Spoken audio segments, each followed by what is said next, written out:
लेकिन आप जो कह रही हैं कि ममता बनर्जी के पूरे परिवार ने इतना पैसा कमा रखा है, उसकी जांच आप टीवी पर सिर्फ बयान दे रही हैं, केंद्र में आपकी सरकार है, करवाइए।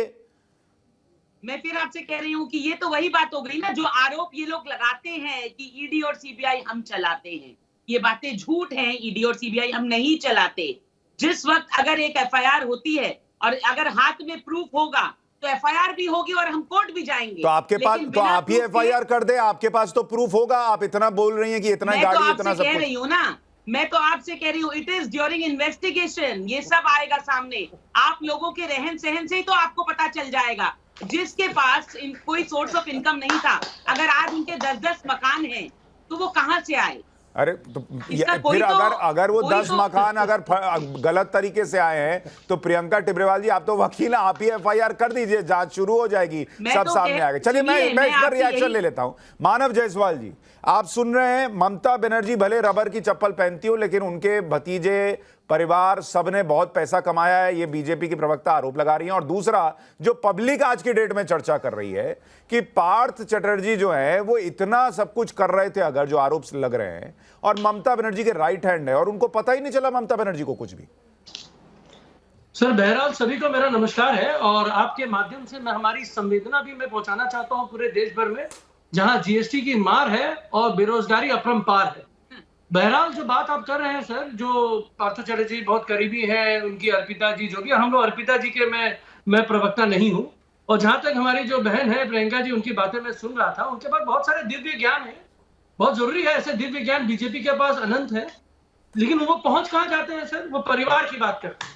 सर, हमारे पास भी एक परिवार वाले और बीसीसीआई के कुछ बड़े पोस्ट में है, बैट क्रिकेट खेलना पड़ता होगा, कैप्टन बनना पड़ता होगा, रणजी ट्रॉफी खेलना पड़ता होगा, ला दीजिए लोधा कमीशन, पता चल जाएगा।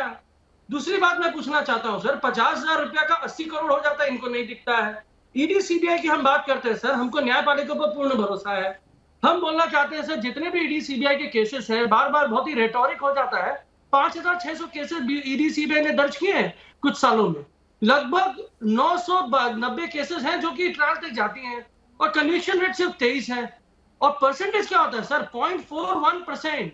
मानव जायसवाल जी, अगर ईडी का कन्विक्शन रेट इतना बेकार है, मुझे नहीं, एक मिनट मानव भाई, अगर ईडी का कन्विक्शन रेट इतना घटिया है तो आप लोगों ने पार्थ चटर्जी को पार्टी से सस्पेंड क्यों कर दिया? आपको उनके साथ मजबूती से खड़े होना चाहिए था।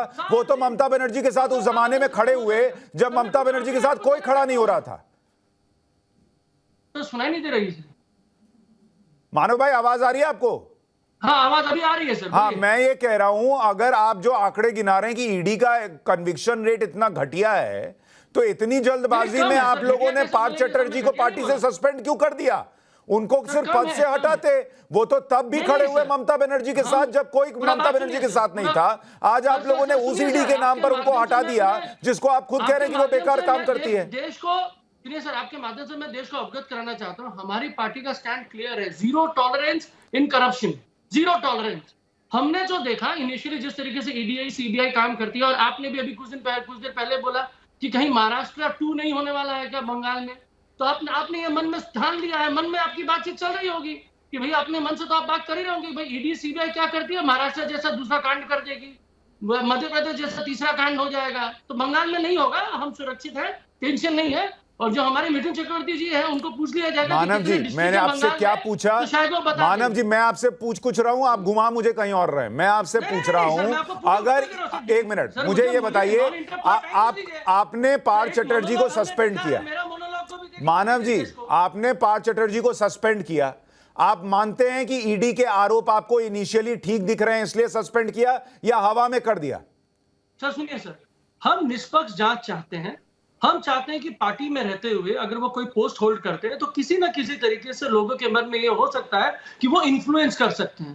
पर ये तो बहुत सारे मामलों को लेकर हो सकता है, रोज वैली मामले में हो सकता है, चिटफंड मामले में हो सकता है। तब तो ममता बनर्जी सड़क पर उतर आती थी। हो सकता था, व्यापम स्कैम में हो सकता था, लखीमपुर खेरी में हो सकता है। अरे भाई, अब आप दूसरे पे जा रहे हैं, मैं आपके लॉजिक पे बात कर रहा हूं। आप कह रहे हैं कि आपकी जीरो टॉलरेंस नीति है, तो आपने दूसरे मामलों में क्यों जीरो टॉलरेंस नीति नहीं दिखाई?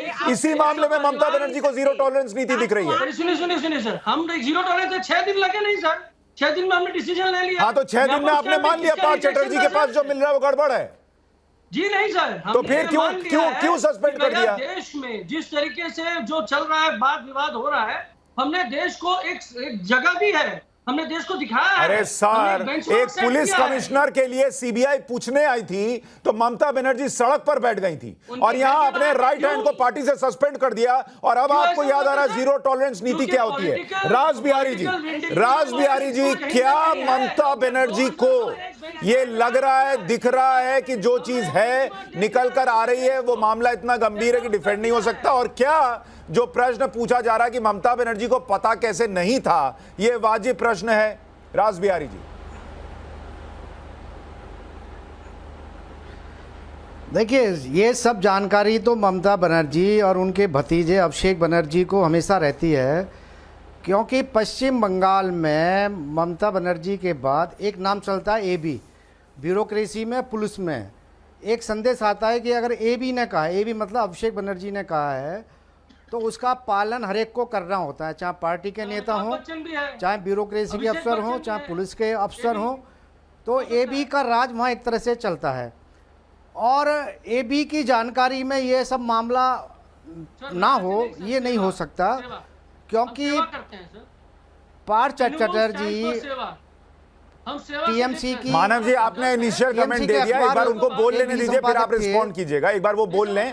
नहीं, वो गलत, वो अपना भाई पत्रकार आदमी है, वो अपना बता रहे हैं कि वहां एबी चलता है। आपको जब मौका दूंगा आप डिफेंड कर लीजिएगा कि नहीं चलता है।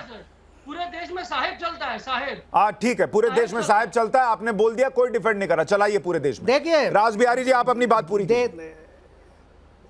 देखिए एक अच्छी बात यह है कि इस घोटाले के कारण, और जो पिछले घोटाले हुए हैं, क्योंकि बंगाल जो है वो रक्त रंजित जमीन के साथ साथ, जो खूनी राजनीति के साथ साथ घोटालों की जननी भी बन गया है।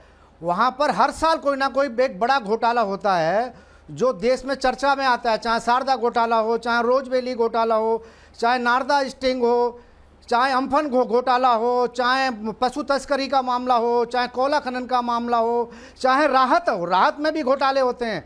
अभी आपने देखा 2 साल पहले जब अम्फन तूफान आया था, 2000 करोड़ के तिरपाल और रायता का घोटाला हुआ था, लेकिन सरकार उसको दबा के बैठ गई।